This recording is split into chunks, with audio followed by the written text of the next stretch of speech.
Hello class, this is chapter 41 of Emergency Care and Transportation of the Sick and Injured, and this is a team approach to health care. We're going to be discussing by working as a team how health care is improved, and along with delivery and coordination of care, improving survivability and recovery of patients. You are a critical member of the emergency healthcare team overall, from the ground to the hospital. By working as a team, emergency healthcare providers can improve patient and provider safety and deliver much better emergency care. Community paramedicine and mobile integrated healthcare, or MIH teams, may be the best examples of the team concept of continuum of care. The structure and effectiveness of emergency healthcare teams differs from system to system through the country, but overall, the goal is the same and most policies and procedures are the same. There are regular teams where EMTs are consistently interacting with the same partner or team. Then there are temporary teams where EMTs work with providers with whom they do not regularly interact or may not even know. With special teams, you have fire teams, rescue teams, hazardous material or hazmat teams, tactical EMS teams, special event EMS teams, EMS bike teams, in-hospital patient care technicians, and MIH technicians. A group consisting of healthcare providers working independently to help the patient include triage teams, treatment teams, and transport teams. A team consists of a group of healthcare providers who are assigned specific roles and are working interdependently in a coordinated manner under a designated leader. The 5 essential elements of a group include a common goal, an image of themselves as a group, quote unquote, a sense of continuity of that group, a set of shared values, and different roles within the group that are each understood and how they are interdependent. Dependent, independent, and interdependent groups is what we're going to discuss now. In dependent groups, each individual is told what to do, how often to do it by his or her supervisor or group leader. In independent groups, each individual is responsible for his or her own area, either a physical space or a set of tasks. They may receive supporting guidance from a supervisor or a group leader, but they do not have to wait for an assignment before taking an action. EMTs and other healthcare providers who work interdependently are functioning as a true team, where each provider may be assigned to a particular area or task, but everyone works together with a shared set of responsibilities, accountability, and a common goal, as opposed to focusing on the goals of their own individual areas. For there to be effective team performance, there must be a shared goal, and every healthcare provider on the team must be committed to a common goal, which is typically the best possible patient outcome, which naturally is what it should be. There are clear responsibilities and roles for everyone, and each provider must know what needs to be done and what is expected of him or her. Diverse and competent skill sets are necessary. They need to be practiced with one another, and they need to become familiar with each other's tools, techniques, capabilities, and preferences so that each member is competent before the call comes in. Effective collaboration and communication are important, and 4 important elements of team communication include a clear message, speak calmly, confidently, and concisely. There should be a closed loop of communication. Repeat the message back to the speaker, so that way it's clear that you've understood them clearly and they've spoken clearly to you, and you both know exactly what the other one means by intent and by speaking.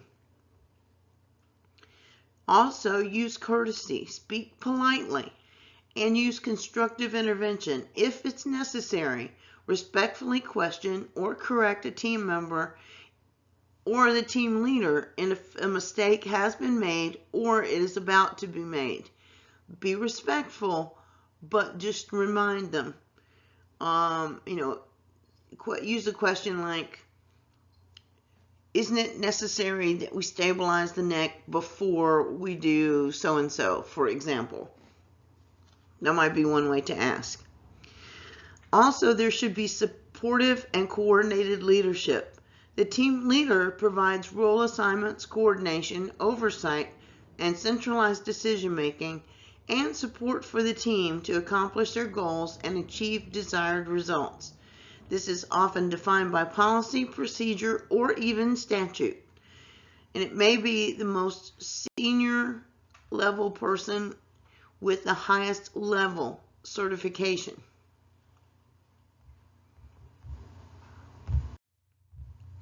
Team leaders foster communication and team dynamics using concepts such as crew resource management and team situational awareness. Situational awareness is the knowledge and understanding of one's surroundings and the ability to recognize potential threats to safety. Crew resource management, CRM, is a way for team members to work together with the team leader to develop and maintain a shared understanding for or of the emergency situation. CRM recommends the use of the PACE mnemonic. P stands for probe, look or ask to confirm the problem. A is alert, communicate the problem to the team leader. C is challenge. If the issue is not corrected, then clearly challenge the team's present course of action that is leading to the problem. And E is emergency. If the problem is clear and critical, then immediately communicate the emergency to the entire team. Remember, that's the mnemonic for PACE. Probe, alert, challenge, and alert to the emergency. Now let's discuss transfer of patient care. At several points along the continuum, the patient's care will be transferred or quote-unquote handed off from one unit of providers on the team to another. These transfers introduce the possibility of critical patient care errors, especially when they occur several times and in different settings along the continuum of care. A mass casualty incident might be one example where you could see this potential problem. That's just one example. Effective teams minimize the number of transfers during patient care and adhere to strict and careful guidelines when such transfers are unavoidable.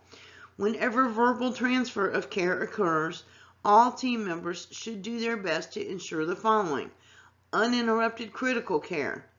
Whenever possible, the team member giving the report and the team member taking the report should hand off life-saving care to another team member, allowing them to focus on the transfer of care.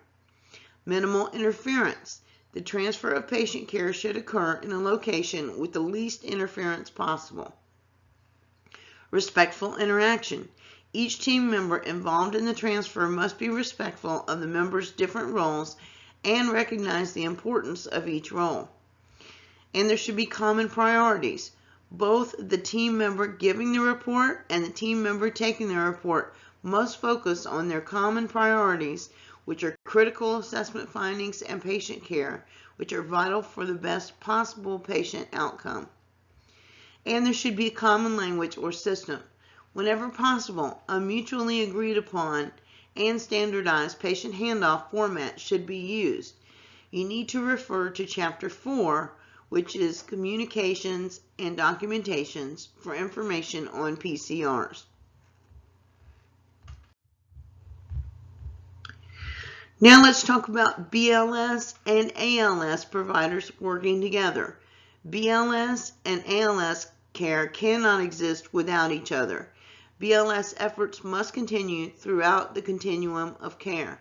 You must carefully coordinate your efforts with the advanced tools and techniques used by ALS providers. What may be quote-unquote paramedic-only skill in your EMS system may be common for an EMT to perform in another. It is your responsibility to understand what is allowed by the scope of practice, standard of care, and local protocols where you work.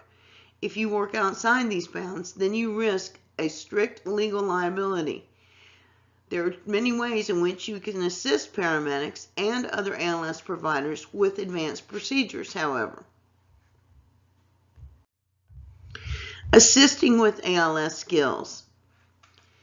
Assisting allows a 4-step process, which is patient preparation, equipment setup, performing the procedure, and continuing care.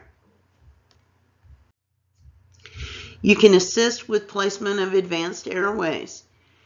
Endotracheal or ET intubation is the insertion of a tube into the trachea to maintain and protect the airway of the patient.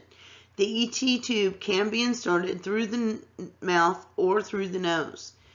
With patient preparation, the more oxygen that is available in the alveoli, the longer the patient can maintain adequate gas exchange in the lungs while the intubation procedure is being performed. So there's pre-oxygenation, where you maintain a high-flow nasal cannula on the patient during the pre-oxygenation phase and leave the nasal cannula in place during the intubation attempt. Apneic oxygenation is just the opposite.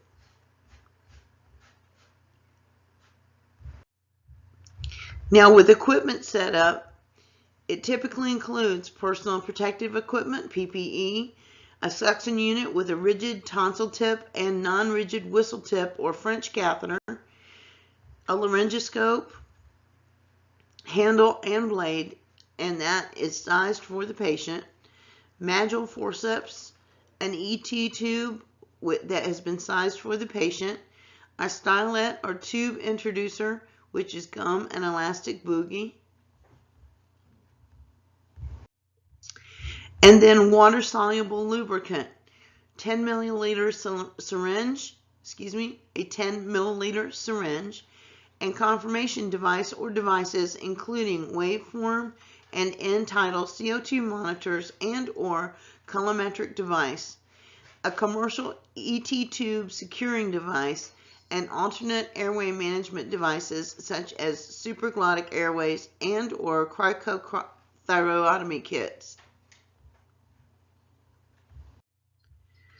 Performing a procedure with advanced airway as an assist, be magic. In other words, perform BVM pre-oxygenation, evaluate for airway difficulties. M stands for manipulate the patient. A, attempt first pass intubation. GI, use a supraglottic or intermediate airway if unable to intubate. And C stands for confirmation that you have successful intubation. Be magic. With BVM pre-oxygenation, it is crucial that you adequately pre-oxygenate the patient before intubation procedures take place, but do not hyperventilate the patient. Focus on maintaining a good seal, achieving chest rise and fall, and delivering breaths at a rate appropriate for the patient's age. Evaluate for any airway difficulties. Assist the ALS provider with evaluating the patient to identify any factors that may present difficulties during the procedure, for example, trauma or anatomic deformities to the airway. When manipulating the patient, you want to position the patient so that the ALS provider can visualize the vocal cords. And then attempt intubation. Remove the oral airway and disconnect the mask from the bag in preparation for connecting the bag to the ET tube. Keep suction equipment at hand, and the ALS provider may ask you for assistance in manipulating the patient's larynx or otherwise positioning the patient for a better view. Should the intubation attempt fail, it may be your responsibility to prepare and hand over the supraglottic or intermediate airway device. Confirm intubation and correct issues, so you may need to watch the end-tidal waveform CO2 detector in line between the ET tube and the bag. You may also either ventilate the patient while another provider checks for positive breath sounds in the absence of gastric sounds, or you may listen while another team member ventilates. If intubation is confirmed, you may assist in securing the ET tube. If intubation cannot be confirmed, you may have to assist other team members in correcting issues. With continuation of care in advanced airway assisting in ALS, you must continue to observe all of the patient's monitor readings as well as monitor for signs of potential complications, including absence of end-tidal CO2 level, decreasing SpO2 level, increasing resistance when ventilating, or other physical signs of poor ventilation and perfusion. You may also observe improper positioning or dislodgement of the ET tube. Now, as far as vascular access, a procedure that gains access to a patient's circulatory system in order to inject or remove fluids, medicines, or blood products is vascular access. And of course, that is ALS. However, you can help to prepare. So with patient preparation, this may be involving you positioning the patient and equipment, and you may also be involved in explaining the procedure and the reason for it to the patient and ensuring that the patient is comfortable and calm. With equipment setup, while a vascular access may involve either IV or intraosseous access, the procedure and equipment list will generally be the same. You need PPE, including properly sized gloves, a properly sized bag or syringe of the IV solution selected by the ALS provider, tubing and a drip set selected by the ALS provider, skin preparation pads, typically alcohol prep pads and or a betadine solution, adhesive tape torn into several pieces about 1 inch or 2.5 centimeters in length, gauze, which is typically 2 by 2 inches or 4 by 4 inches, and commercial IV securing system. You also may need an IV with a pigtail catheter. Now, if IV access is necessary, then a venous constricting band, sometimes referred to as a venous tourniquet, will be necessary. An IV catheter selected by the ALS provider, and if it's intraosseous access, there will be needed an IO needle, and the size will be selected by the ALS provider, and a mechanical IO driver or insertion device depending on the IO system, and that will also be chosen by the ALS provider. Now, with spiking the bag, you need to remove the rubber pigtail found on the end of the IV bag by pulling on it. Remove the protective cover from the sterile piercing spike. Slide the spike into the IV port bag or into the IV bag port until you see fluid enter the drip chamber, then invert the bag. Squeeze and release the drip chamber until it's about half full. Unclamp the tubing and let the fluid flow until air bubbles are removed from the line before turning the roller clamp wheel to stop the flow. Check the drip chamber. It should only be half filled. If the fluid level is too low, then squeeze the IV bag until it fills it. But squeeze it gently so you can monitor that, because it will fill the chamber quickly if you are too aggressive when squeezing the bag.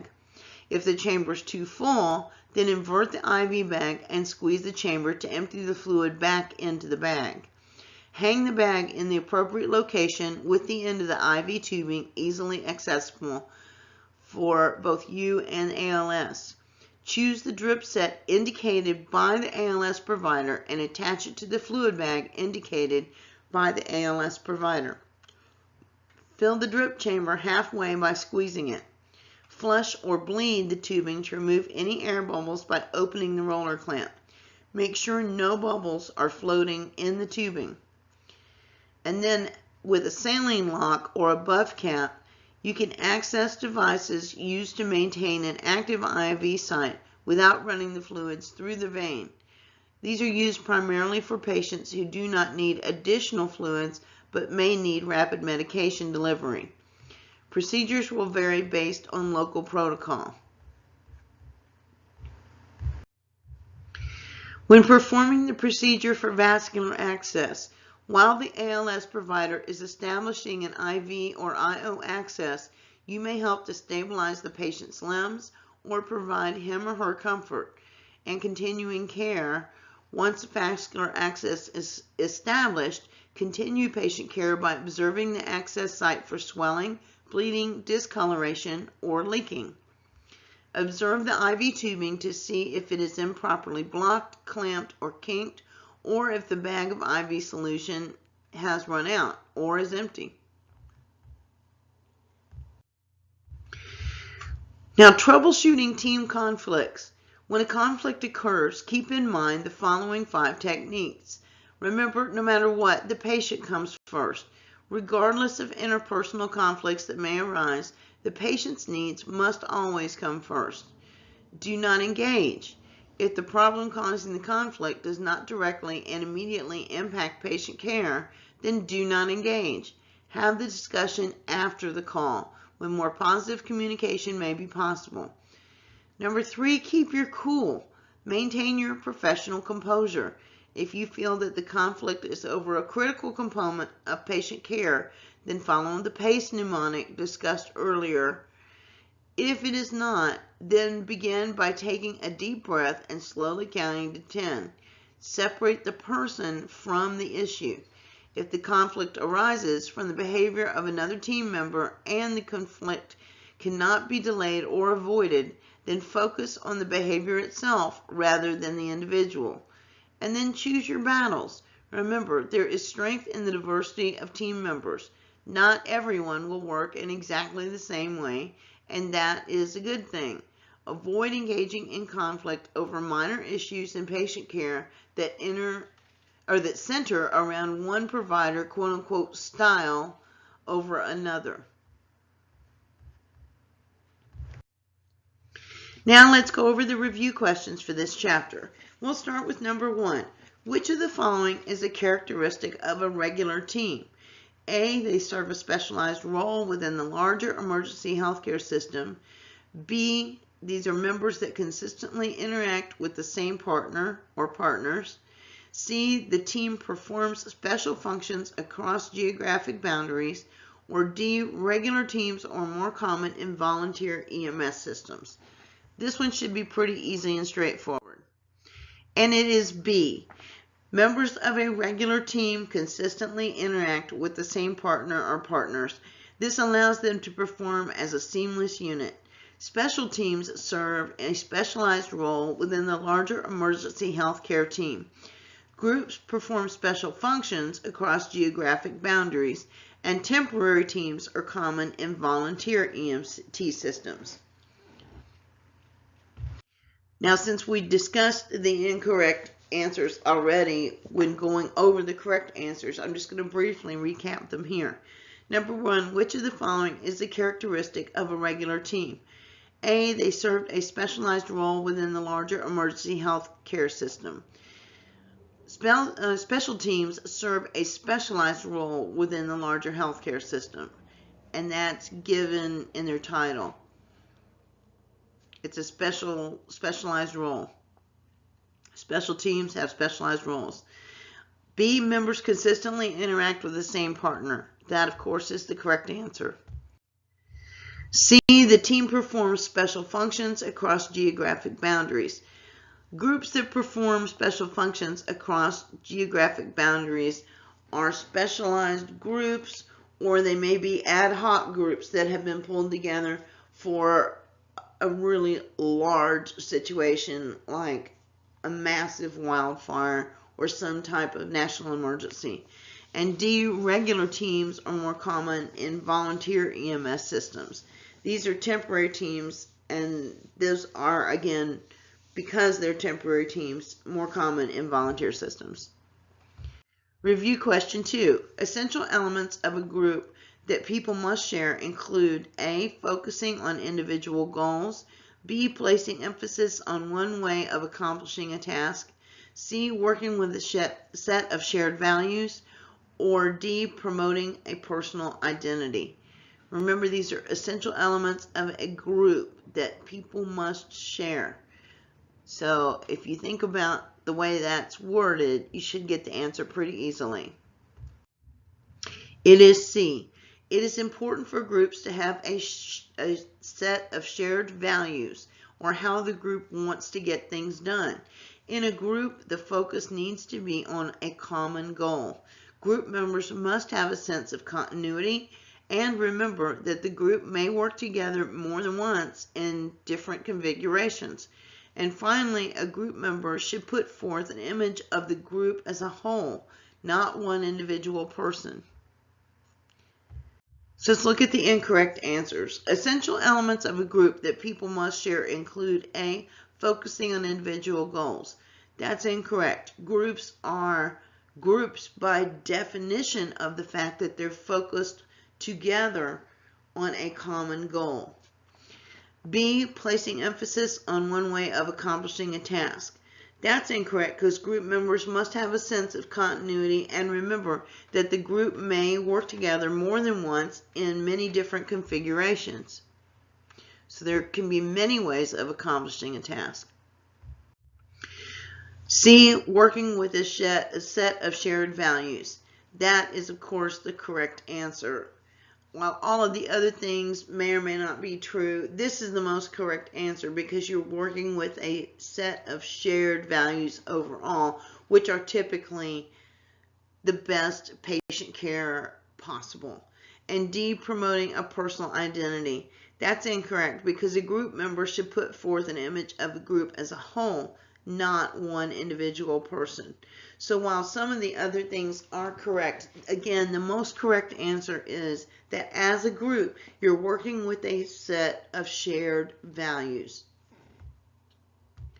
Number 3, members of an interdependent group. A, focus on the goals of their own individual areas. B, rely on the group leader for task assignments. C, have limited ability to adapt and deliver critical care, medical care, in an uncontrolled field environment. And D, work together with shared responsibilities, accountability, and a common goal.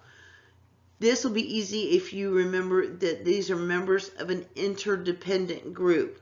If you remember what the definition of interdependent is, then you should get the answer pretty easily.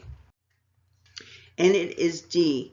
Members of an interdependent group work together with shared responsibilities, accountability, and a common goal. People who are part of an independent group focus on the goals of their own individual area.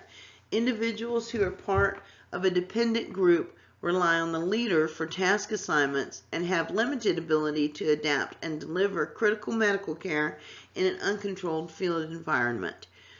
But members of an interdependent group work together with shared responsibilities, accountability, and a common goal. If you've ever seen a video of a trauma team in action in an emergency room, that is a clear-cut example of an interdependent group. Absolutely clear-cut. They each have their roles and responsibilities, but they work together with those shared responsibilities and accountabilities. So that's one example that you can watch to really get a grasp of what that interdependent relationship is like. Also watch some videos of interdependent trauma teams out in the field. That will also give you an idea of how clear-cut this process needs to be and how important being an interdependent team is. So let's look at the incorrect answer. Members of an interdependent group focus on the goals of their own individual areas. That's incorrect because people who are part of an independent group focus on the goals of their own individual areas. That's an independent group. We're talking about interdependent. B, rely on the group leader for task assignment. That is incorrect because people who are members of a dependent group rely solely on the group leader for their task assignments. C, have limited ability to adapt and deliver critical medical care in an uncontrolled field environment. That's incorrect because people who are part of a dependent group have a limited ability to adapt and deliver critical medical care in an uncontrolled environment. And certainly in a trauma case, a multi-car collision, multiple casualty incident, it doesn't get any more uncontrolled than that. So that's why interdependency is so important, and why D is the correct answer, where you're working together with shared responsibilities, accountabilities, and a common goal.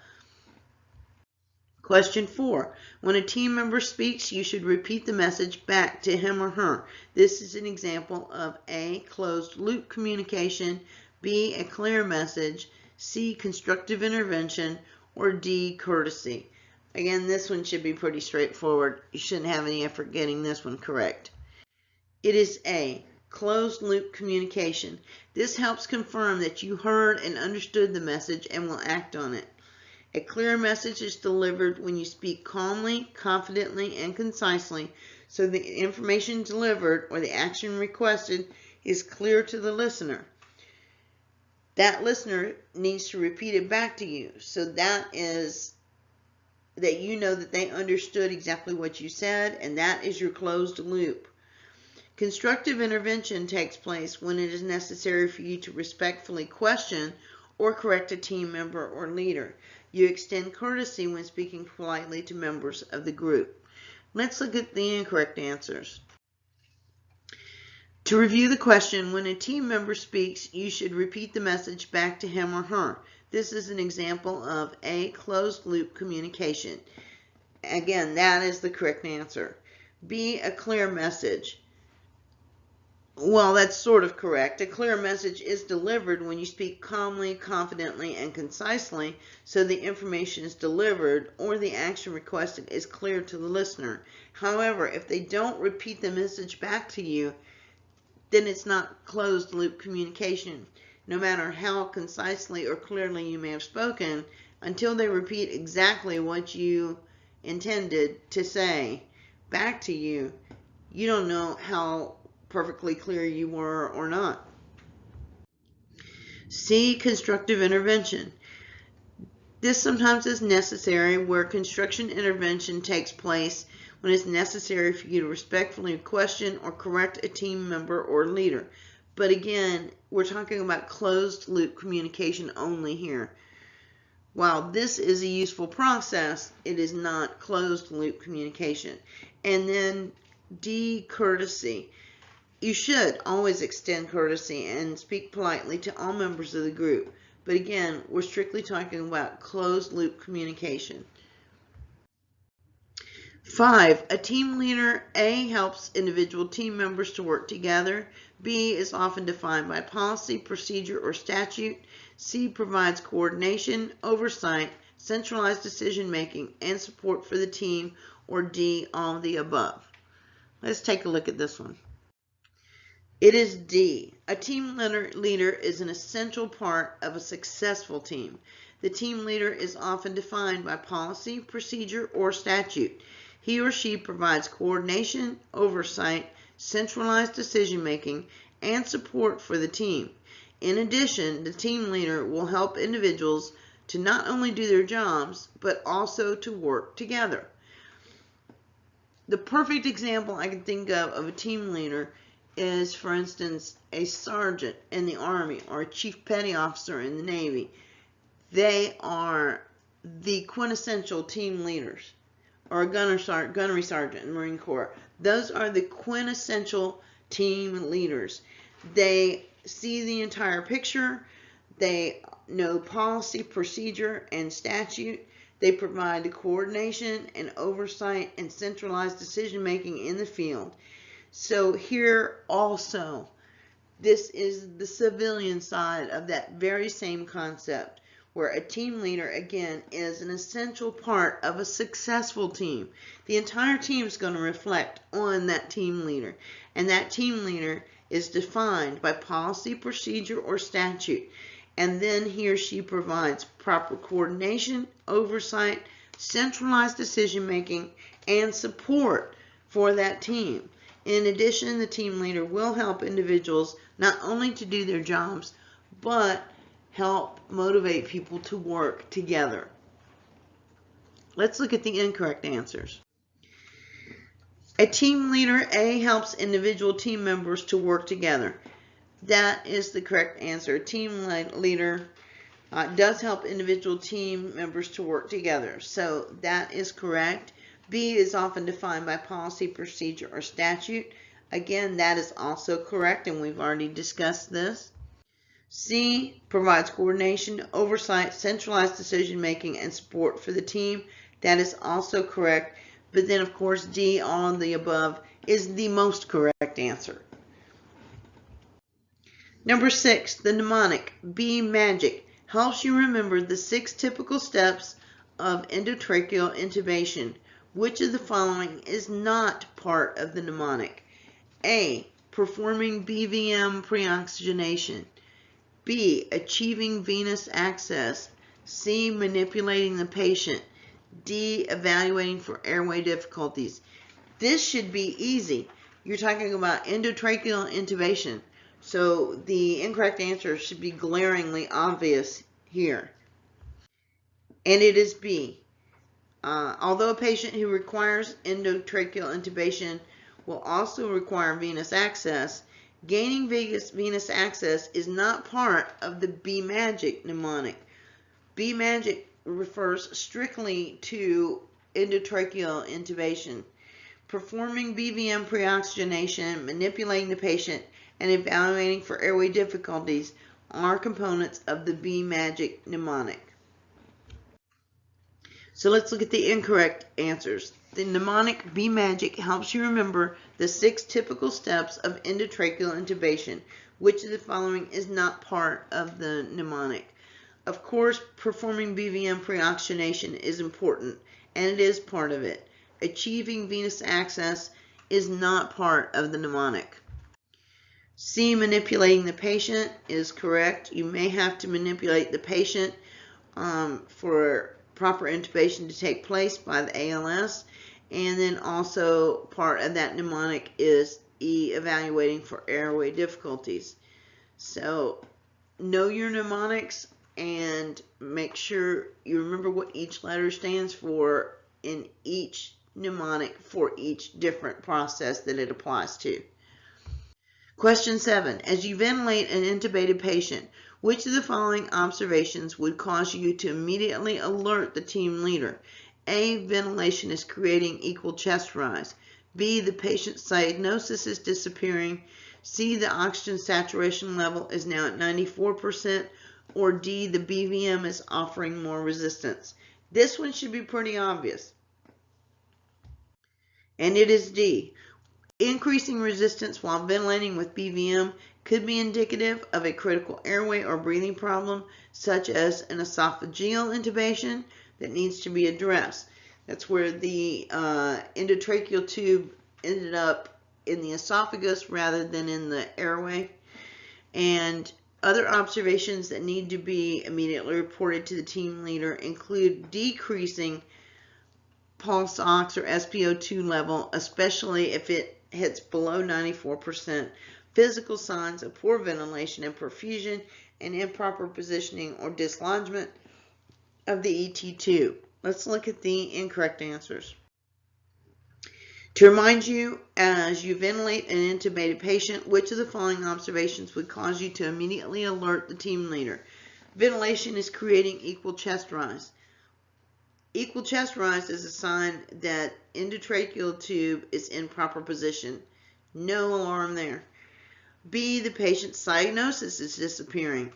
That's also good news. Improving cyanosis means that the ET tube is in proper position and the patient is getting proper oxygenation.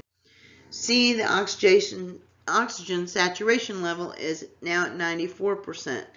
An increasing oxygenation saturation level is a sign that the ET tube is in proper position. So if it's 94% and increasing, you're good to go. D, the BVM is offering more resistance. That's the correct answer. There shouldn't be any resistance. If there is, something's going wrong. Proper emplacement of the tube or perhaps something else. So yeah, if you're getting more resistance after intubation with BVM, then you need to alert your team leader. Question 8. You are assisting the paramedic, or ALS, with vascular access. When you spike the IV bag, it is important for you to use the blank technique. A. Sterile. B. Clean. C. Aseptic. Or D. Reduction. It is A. Sterile technique involves thorough decontamination as well as the use of sterile fields around the procedure and sterile PPE. When you assist with ALS skills, such as spiking an IV bag, it is important for you to use sterile technique. Clean technique refers to minimizing the amount of pathogens or unclean materials that you pick up or transfer through the use of routine hand washing. Aseptic technique is often used for fast, invasive procedures, such as starting an IV line, and refers to techniques that help ensure that pathogens are not introduced anywhere in the procedure. And there is no reduction technique. So let's look at this a little more closely. 8. You are assisting the paramedic with vascular access. When you spike the IV bag, it's important for you to use A. Sterile technique. That is the correct answer. B. Clean. The clean technique refers to minimizing the amount of pathogens or unclean materials that you pick up or transfer through the use of routine hand washing. Clean is not sterile. Make sure you're very clear on clean and sterile and sanitary and unsanitary. Those terms are absolutely vital for you to have totally clear understanding of. C. Aseptic. This is often used for fast, invasive procedures such as starting an IV line and refers to techniques that help ensure that pathogens are not introduced anywhere in the procedure. But again, that's not sterile technique. That's aseptic. They're completely different animals. And D. Reduction. There's no such thing as a reduction technique. So that's completely out the window. Question 9. When verbal transfer of care occurs, all team members should do their best to ensure that A. The transfer of care occurs in a place where many staff members are present to hear. B. Life-saving care is not interrupted if it is being performed by the person giving the report. C. Everyone is respectful of each team member's role. Or D. Patient care is centered around what you believe is the correct treatment. So if you think back to what I talked about verbal transfer of care, then you should get this correct answer. It is C. Whenever verbal transfer of care occurs, all team members should do their best to ensure that each team member is respectful of each other. Transfer of care should occur in a location with as little interference as possible, and the team member giving the report and the member receiving the report on the patient should hand off life-saving care to another team member. Finally, it is important to remember that the team members involved in the transfer of care focus on doing what provides the best care for the patient. Let's look at the incorrect answers. To remind you, when verbal transfer of care occurs, all team members should do their best to ensure that A. The transfer of care occurs in a place where many staff members are present to hear. The rationale here, the transfer of care should occur in a location with the least interference possible. That is true. It's not necessarily the most correct answer, but it is true. Life-saving care is not interrupted if it is being performed by the person giving the report. That's not correct. Life-saving care should be handed off to another team member if someone is having to pass on information. You can't be doing CPR and passing off life-saving information at the same time. You need to. That's why you have a team. Hand off that life-saving technique so that you can ensure the best communicate and most thorough communication involving that patient goes from you as your team leader to the next team leader. C, everyone is respectful of each team member's role. That's the correct answer. D, patient care is centered around what you believe is the correct treatment. Team members involved in transfer of care must focus on their common priority, which is the best possible patient outcome, not about what you individually believe may be the best course of treatment. And remember, treatments are dictated by laws, protocols, statutes, etc. So bear that in mind. You may or may not agree with it, but you're legally obligated to stick to a certain set of procedures and protocols and statutes. 10. Your partner's working a 48-hour shift and has had little sleep. He disagrees with you over how to position the patient and how you should drive to the hospital. You should A. Follow your partner's orders and discuss the call after the patient's been dropped off at the hospital. B. Confront your partner about his or her behavior in front of the patient. C. Tell your partner he or she does not know what they're talking about. Or D. Ask the patient who he or she thinks is correct. I'm sorry to laugh, but that one seems almost funny. It's so ludicrous. So let's look at the correct answer. It is A. If the problem causing the conflict does not directly and immediately impact patient care, it is best for you to wait till after the call to discuss this matter with your partner. It's also important to not have a heated discussion in front of the patient. I would say it would rather diminish my confidence in an ambulance team if they had some kind of blow up right in front of me. It would only increase my anxiety as a patient. It's also important to not have a heated discussion in front of the patient, as I just said. And rather than contribute to a conflict, take a deep breath and count to 10. Let cooler heads prevail. And then finally, do not involve the patient in a conflict. It takes the focus off patient care, and that's what you're there for in the first place. Let's look at the incorrect answers. Again, your partner's been working a 48-hour shift and has had little sleep. He disagrees with you over how to position the patient and how you should drive to the hospital. You should A. Follow your partner's orders and discuss the call after the patient's been dropped off at the hospital. Correct answer. Okay, just keep in mind this person's overtired, overtaxed, probably badly in need of sleep, and unless it's directly impacting patient care, just let it roll off your back like water off of a duck's back, count to 10, get the patient to the hospital, and then deal with it. By then, everybody may have cooled off anyway. B, confront your partner about his or her behavior in front of the patient. Incorrect answer. Do not confront your partner in front of a patient. Always keep the focus on providing quality patient care. And I underscore that by saying quality and the most professional patient care. C, tell your partner he or she does not know what they're talking about. Really, that will blow things up in a split second. So rather than confront your partner, again, take a deep breath and count to 10. Focus on getting the patient to the hospital, and 9 times out of 10, by the time you've done that, the whole thing's already dissipated anyway. And D, ask the patient who he or she thinks is correct. Your patient is not there to play referee between you and your partner. Your patient's there because they need you and your partner's help.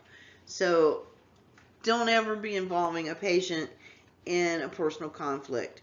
Remain focused on the goal, and that is the care of the patient ultimately. So thank you for your time and attention, and we will see you next class. Make sure that you go through and learn and memorize your mnemonics. We covered a couple in this class, in this particular chapter, so make sure you review those and know them. Thank you again for your time, and we will see you next chapter.